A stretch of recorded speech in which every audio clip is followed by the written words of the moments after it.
Your dog has been telling you they love you every single day, and you've been missing almost all of it. Not because you don't pay attention, not because you don't care, but because the signals your dog uses to express deep, specific, irreplaceable love for you don't look anything like what we've been told to look for. We've been watching for tail wags and licks. Meanwhile, our dogs have been speaking in a language so layered, so neurologically precise, that scientists only began decoding it in the last 2 decades. And what they found changes everything about how you see that animal sleeping at your feet right now. Welcome to Pet Mind. Let's get into it. Number 1. The yawn that isn't tiredness. It's midday. You're stressed. Deadline bearing down, shoulders tight, jaw clenched. Your dog walks over, sits down next to you, looks at your face, and yawns. You probably thought nothing of it. But here's what was actually happening. Canine behavioral researchers discovered something that upended decades of casual assumption. Dogs use yawning as a deliberate calming signal, specifically directed at the people they love most. Not because they're sleepy, because they're trying to regulate you. Your dog read your body, sensed the tension in your posture, the change in your breathing, the shift in your scent that stress produces, and responded with the one signal their nervous system knows can communicate. It's okay. Slow down. I'm here. This isn't accidental. Dogs who are securely bonded to their owners deploy this signal far more frequently than dogs who are anxious or ambivalently attached. It's a behavior that only emerges in the presence of a trusted companion. Strangers don't get the calming yawn. You do. The next time your dog yawns while looking at you during a hard moment, they're not bored. They're trying to take care of you. Number 2. Leaning into you with their full body weight. You're sitting on the couch. Your dog walks over, doesn't jump up, doesn't beg for attention, just turns around and presses their entire side, or their back, or their full body weight against your leg, and stays there. Most people read this as clingy. Some find it slightly annoying. Move over, there's no room. But what your dog is doing in that moment is one of the most ancient trust behaviors in mammalian biology. Resting body weight against another creature requires the complete suspension of the flight response. Every predator survival instinct a dog carries tells them, stay mobile, stay ready, never fully lean. And yet there they are, pressed against you, trusting that nothing will require them to run because you are there. Behavioral attachment studies have found that this body-leaning behavior is almost exclusively directed at the dog's primary attachment figure, not at guests, not at familiar neighbors, at the one person their nervous system has coded as safe above all others. Your dog isn't taking up space. They're telling you that in their entire threat assessment system, the one shaped by thousands of years of survival instinct, you are the place they've decided is safest. That's not clinginess. That's devotion. And here's where it gets more interesting, because the next behavior looks so ordinary that virtually every owner dismisses it completely. But researchers who study interspecies bonding call it one of the most sophisticated emotional signals ever documented between 2 different species. Number 3. Bringing you something when you come home. You walk through the door. Your dog loses their mind, spinning, barking, jumping. And then, sometimes, they run off and grab something. A sock, a toy, a random shoe, and bring it to you, tail going like a helicopter. Most people laugh. Some people find it adorable but meaningless. Cute little dog behavior. Thanks for the sock. Here's what's actually happening in that dog's brain. When a dog is flooded with an intense positive emotion, like the joy of your return, their arousal system activates so strongly that it creates what behavioral scientists call emotional overflow. The feeling is too big to just sit with. They need to do something with it. And the something they choose, specifically, is to bring you an offering. This behavior has roots in ancient social rituals. It's a gift, an expression of, I have something, and I want to share it with you, because you matter to me. The specific item doesn't matter.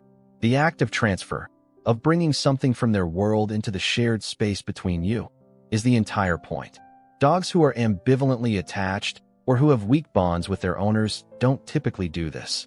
It emerges most consistently in dogs who are, by every behavioral measure, deeply bonded to the person walking through the door. The sock isn't random. The sock is love in the only form they could find quickly enough. Before we go further, if this is already changing how you see your dog's behavior, hit that like button right now. It takes 1 second, and it helps Pet Mind reach the owners who need to hear this. Back to the science. Number 4. Making eye contact, then looking away, then back. Your dog is across the room. You glance over. They're already looking at you. Your eyes meet, and instead of holding your gaze, they look away. Then back. Then away again. If you've ever wondered what that slow, broken eye contact means, here is the answer, and it is extraordinary. In 2015, a research team published findings in one of the most prestigious scientific journals on the planet.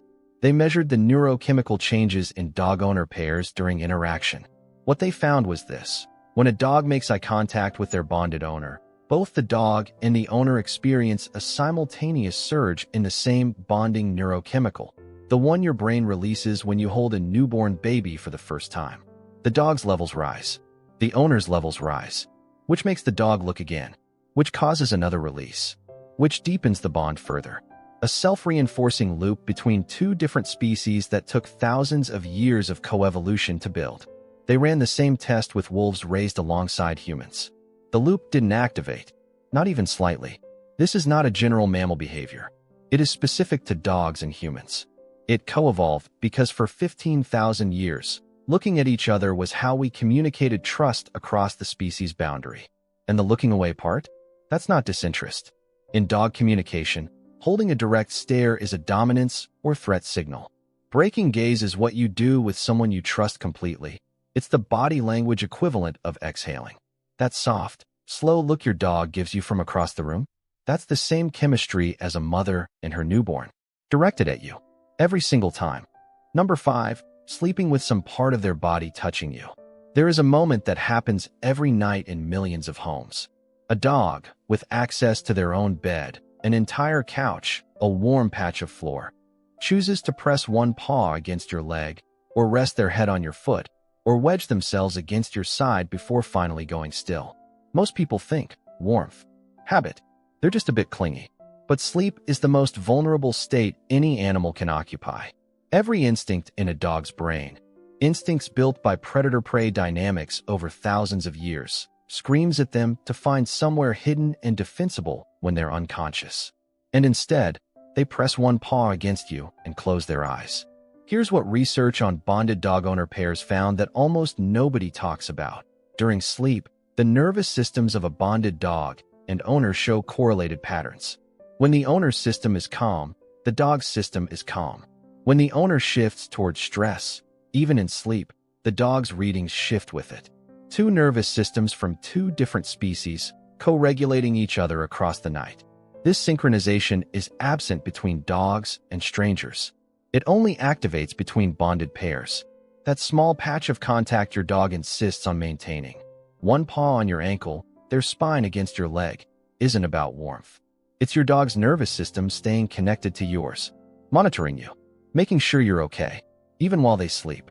Now here is where most videos would slow down. We're not going to do that, because the next behavior is the one that owners most consistently misread as negative, and getting this wrong can actually damage your relationship with your dog without you ever knowing why. Number 6. Following you from room to room. You get up to get a glass of water. Your dog gets up. You go to the bathroom. Footsteps behind you. You move to the kitchen. They're already repositioning themselves near the doorway before you've crossed the threshold. A lot of owners find this sweet for about 3 days and then mildly suffocating forever after. Some trainers call it Velcro dog syndrome. Some people try to train it out. Before you do that, understand what you'd actually be removing. Dogs are descended from animals who lived in social groups where physical proximity was survival, not emotional preference. Actual survival. Being separated from your group meant exposure, vulnerability, death. Over 15,000 years of living alongside humans, that instinct didn't disappear. It transferred. The group became the family. The family became you. When your dog follows you from room to room, their brain is not being anxious or neurotic. Their brain is doing exactly what it was built to do, maintaining proximity to the safest, most trusted member of their social world.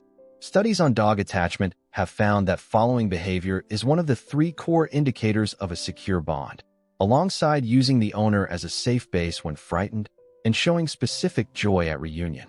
Dogs who don't follow their owners tend to show lower scores on bonding assessments overall. Your dog shadowing your every move is not a behavioral problem. It is behavioral evidence that you are the center of their world. The question is whether you've ever really let yourself feel that. If you're watching this and thinking about a dog you've had or lost, this channel is for you. Subscribe to Pet Mind right now. We put out new content every week that goes this deep into the science of what your dog is actually experiencing, because these animals deserve owners who understand them. You're already that kind of owner. That's why you're still here. Number 7. The slow tail wag at hip height. Everyone knows the tail wag.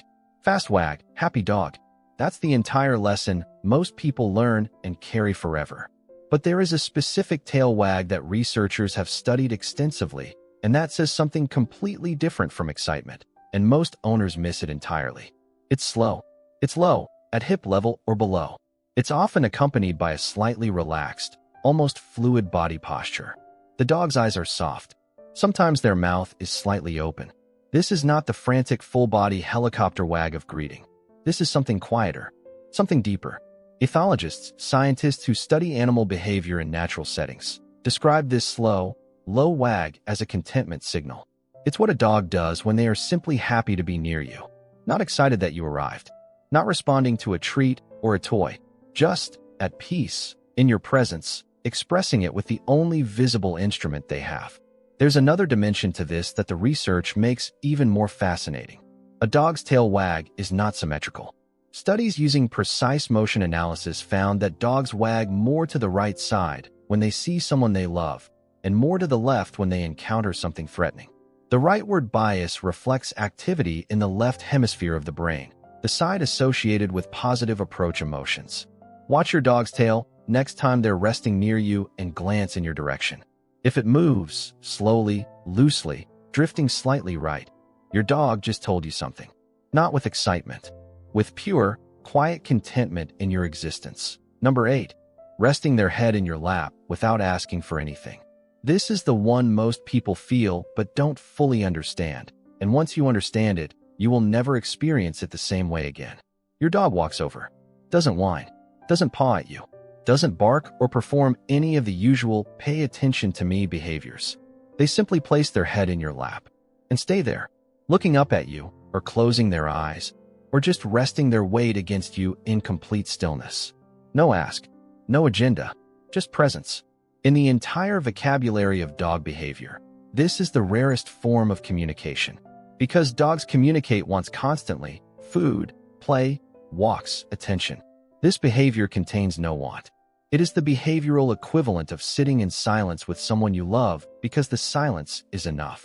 Research on dog emotional states has identified that this behavior correlates most strongly with what behavioral scientists call secure attachment, not anxious attachment, which produces clingy, demanding behavior.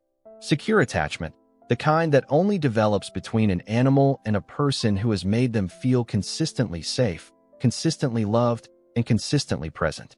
Your dog is not resting their head in your lap because they want something from you. They are resting their head in your lap because you have built a relationship profound enough that your presence alone is the reward. There is no higher behavioral expression of love in the entire canine emotional repertoire. That is the science. Full stop. Now here is the thing nobody tells you, and this is the part that matters most. Every single behavior on this list has a shadow version, a changed version. And if you pay attention to when it disappears, your dog may be telling you something just as important as when it appears. The dog who stops bringing you things when you come home. The one who used to follow you room to room and has suddenly stayed behind. The one whose slow, contented tail wag has gone absent without explanation. Dogs do not change deeply established behaviors randomly. When a behavior that was consistent for months or years suddenly disappears, there is always a reason. Sometimes it's environmental. A new person in the house, a change in routine, something that shifted the felt safety of their world. But sometimes it's physical. Veterinary behaviorists have documented that the disappearance of affectionate behaviors is frequently one of the earliest warning signs of pain, showing up before limping, before whimpering, before any symptom most owners would notice. A dog who stops putting their head in your lap may not have stopped loving you. They may be hurting in a way they cannot tell you. And in older dogs, if the pattern of these behaviors begins to fragment, if the consistency starts breaking down, that is the hallmark sign of cognitive decline. It affects a significant portion of dogs past a certain age, and is almost always missed until it is well advanced, because owners aren't watching for behavioral changes. They're watching for obvious physical symptoms. So pay attention, not just to the presence of these behaviors, to their absence. Your dog cannot call you. They cannot text you. They cannot sit you down and say something is wrong. Behavior is the only channel they have. These 8 signals are how they say I love you. And the day they go quiet is the day you need to listen hardest. If this video made you see your dog differently, truly differently, then do one thing before you click away. Share this with someone who has a dog. Not because of the algorithm, because there is an owner somewhere in your life who is missing these signals every single day, and they deserve to know what their dog has been trying to tell them. And if you're new here, Pet Mind exists for one reason: to close the gap between what your dog is experiencing and what you understand about it. Subscribe now, because next week we're going into something that will be even harder to shake.